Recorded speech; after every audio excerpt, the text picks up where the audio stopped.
আমরা এখান থেকে জাতির কাছে একটা বার্তা দিব, আমাদের এখানে পুরো ব্যাপারটা মিডিয়ার সামনে স্পষ্ট করতে হবে। ভাই আচ্ছা, এখানে উনি যেটা দায়িত্ব পালন করার দরকার সেটা উনি করছে। এখন যেহেতু মিডিয়া আছে, আমাদেরও কিছু কথা থাকবে, আমি সেই কথাগুলো বলতেছি আপনাদেরকে। আমরা কখনো, আপনারা যেহেতু প্রশাসনের লোক, আপনারা আমাদের বন্ধু, হিতাকাঙ্ক্ষী, আমাদের সেবক, প্রজাতন্ত্রের গোলাম, আপনারা আমাদের ট্যাক্সের টাকায় থাকেন, সেই জায়গা থেকে অবশ্যই আপনারা আপনাদের দায়িত্ব পালন করতেছেন। আপনাদের ব্যাপারে আমাদের কোনো অভিযোগ নেই। আমার অভিযোগ মিডিয়ার মাধ্যমে আমি যেটা বলতে চাই, ওই মহিলা নিজে বাদী হয়ে মামলা করছেন, মামলার মধ্যে উনি স্পষ্ট করছেন বাদী হয়ে যে তাকে কুরুচিপূর্ণ মন্তব্য করা হয়েছে। হ্যাঁ, অভিযোগ করছেন। এখন কুরুচিপূর্ণ মন্তব্যগুলা কি সেটা উনি স্পষ্ট করছেন যে তাকে বলা হয়েছে আপনি পর্দা করেন নাই, তাকে বলা হয়েছে যে আপনার ওড়না ঠিক নেই। এখন ওড়না ঠিক নেই আর পর্দা করেন নাই, এতটুকু কথা কি প্রকৃত অর্থে কুরুচিপূর্ণ মন্তব্য হয়? না, আমি বলি, এটা কি ইফটিজিং হয়? এটা কি কোনো ইফটিজিং হয়? না। এটা হ্যারাসমেন্ট হয়? না, কখনোই হয় না, হওয়ার কোনো প্রশ্নই আসে না।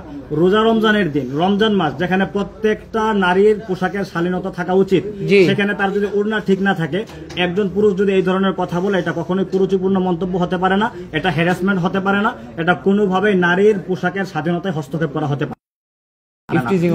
এখানে যদি আরো কারো কোনো মন্তব্য থাকে, আমি সাংবিধানিক ধারা অনুযায়ী আমি বলি, আমাকে বলতে দেন। সাংবিধানিক ধারা অনুযায়ী আমি একটা বিষয় মিডিয়ার মাধ্যমে স্পষ্ট করতে চাই। বাংলাদেশের সংবিধান ৩য় ভাগের ৩৯ নং অনুচ্ছেদের ২ নং ধারা স্পষ্টভাবেই বলছে যে একজন নারীর অথবা একজন মানুষের, একজন পুরুষের অবশ্যই চিন্তা ও বিবেকের স্বাধীনতা, বাক স্বাধীনতা এবং পোশাকের স্বাধীনতা অবশ্যই আছে। তবে তার কিছু শর্ত আছে, লিমিটেশন আছে, সীমাবদ্ধতা আছে, সেটা আমাদের দেখতে হবে। বাংলাদেশের সংবিধান স্পষ্ট বলছে রাষ্ট্রের নিরাপত্তা, বিদেশি রাষ্ট্র সমূহের সাথে বন্ধুত্বপূর্ণ সম্পর্ক এবং আইন শৃঙ্খলা, জনশৃঙ্খলা, শালীনতা ও নৈতিকতার স্বার্থে হতে হবে। তাহলে যেই পোশাকের স্বাধীনতার কথা যদি আমি বলি, যেটা শালীনতার সাথে সামঞ্জস্যপূর্ণ হবে না, নৈতিকতার সাথে যাবে না, সেই পোশাক যদি কেউ পরিধান করে, তাহলে তাকে যে কেউ এই দেশের নাগরিক হিসাবে বলতে পারবে যে আপনার পোশাকের শালীনতা ঠিক নাই।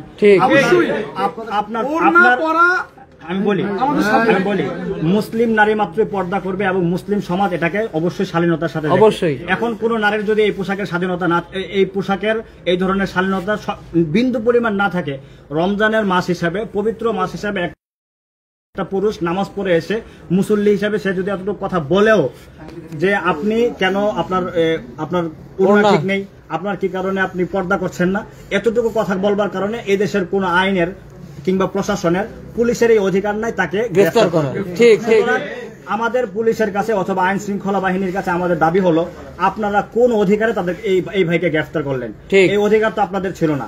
আপনারা জনগণের বন্ধু, জনগণের সেবক হয়ে নিরীহ জনগণকে অন্যায়ভাবে আপনারা গ্রেফতার করেন।